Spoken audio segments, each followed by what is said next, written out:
Yeda munya na answer se brene do nya munya da je na mo hwe ye na so yeda foforo a wo twede mpo nyankopon e de amai eno nti atena se aye ba besua de yero santahene ebedi ade wa afia pema hankono ediokono enkunumu ebra wo bedi ne nua ebema Otumfuo Opoku Ware otoso emienu ade Otumfuo Opoku Ware otoso emienu ebedi ade 1970 ena sebioso sebianyado okrakoye 1999 mu na ebe yoro santahene Opoku Ware ebedi ade no ya brante pa asebioso sebianyado na ne ho ejinejina ne ho so na enya asem ketwa ebra na no Otumfuo Opoku Ware ebedi ade na nanom ya amamre ne amane edi na esi akonya so edi na si abenya so wosai ede kira asante wosai ede kire kumase no moma yenkohwe emra.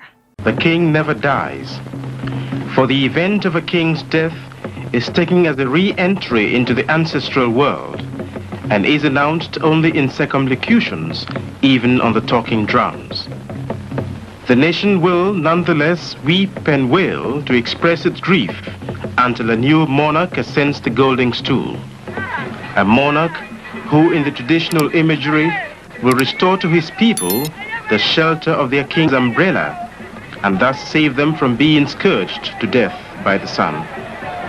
So, as they pay their last respects to their king and master, these hornblowers are also hopeful that soon they will adulate another descendant of Osei and Opoku and recount to him the history of the nation. To locate another eagle for the nation is the constitutional duty of the Queen Mother, now the regent.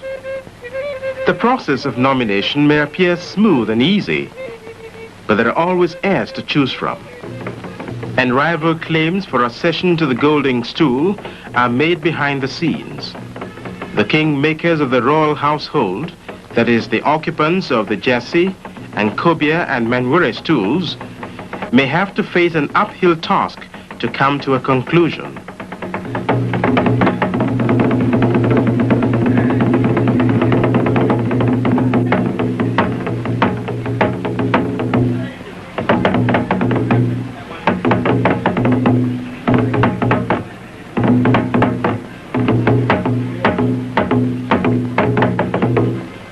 In a unanimous decision, the kingmakers will communicate to the Queen Mother that they pronounce her nominee free from such serious diseases as leprosy, epilepsy, blindness, and sterility. Besides, he is not giving to drunkenness, gambling, fornication, and haughtiness. But that does not end the nomination.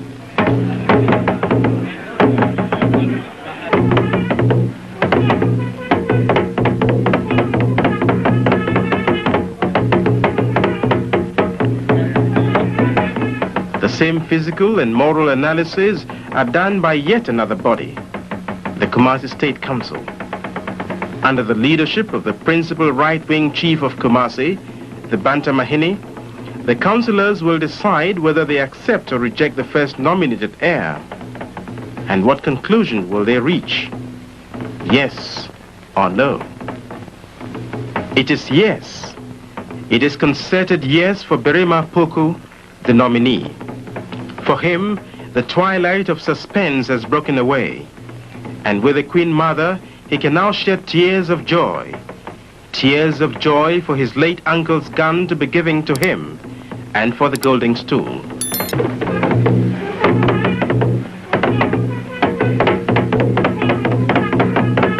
The grove of the historic priests, Akomfo Anoche, at Agona in Ashanti, being visited today on the occasion of the making of a new king, takes us back to history.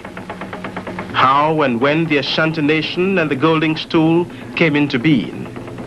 Until the end of the 17th century, Kumasi was a subject state of the Denchira nation, to whose king it sent gold, dust, and wives annually as tribute. With the help and wise counsel of the priest Anoche, the great ancestor of the present chief of Agona, Kumasi was determined to break and cast off the yoke of servitude.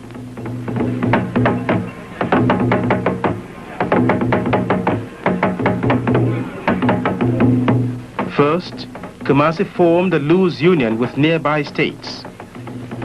When sufficient strength had been mobilized through unity, hatred for the common enemy inspired King Osei Tutu and the other chiefs of the Union to battle it out with Denjira. This was the famous battle fought at Fiyasi near Kumasi in about 1701. The Denjiras were vanquished. Ntim Jakeri, the king of the Denjiras, was captured and beheaded.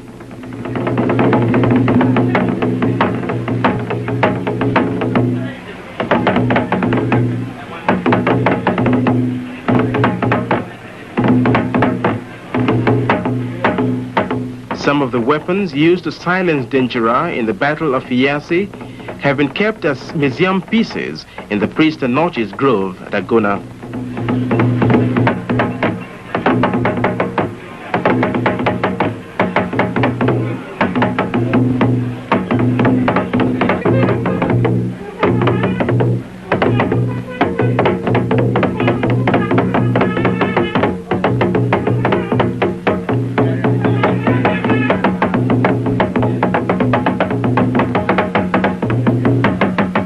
The Ashanti nation, like this stone in front of the house of the celebrated priest Anochi, has been able to weather centuries of storms because of the one main visible symbol of unity, the golden stool. The paramount sacredness of the golden stool was demonstrated in 1896 by Ashanti's submission to the deportation of their king, Prempeh I, by the colonial government. Rather than resort to war, in which they feared they might risk the loss of the golden stool, they allowed the loss of their king by exile to the Seychelles. Before King Prempeh I was sent to the Seychelles, he and were kept at the Elmina castle.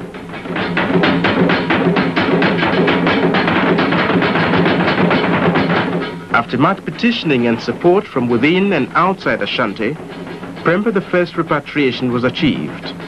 Now ensued on his arrival at Sekindi in November 1924, he was received at the Deba by the then governor, Gagisberg.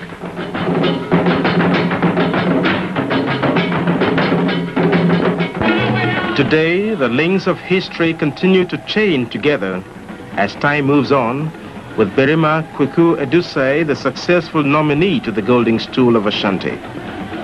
After a period of confinement following his nomination, the king-elect now emerges for a public introduction. On this occasion, the king-elect will also take the oath of his high office before the elders of the Kumasi state.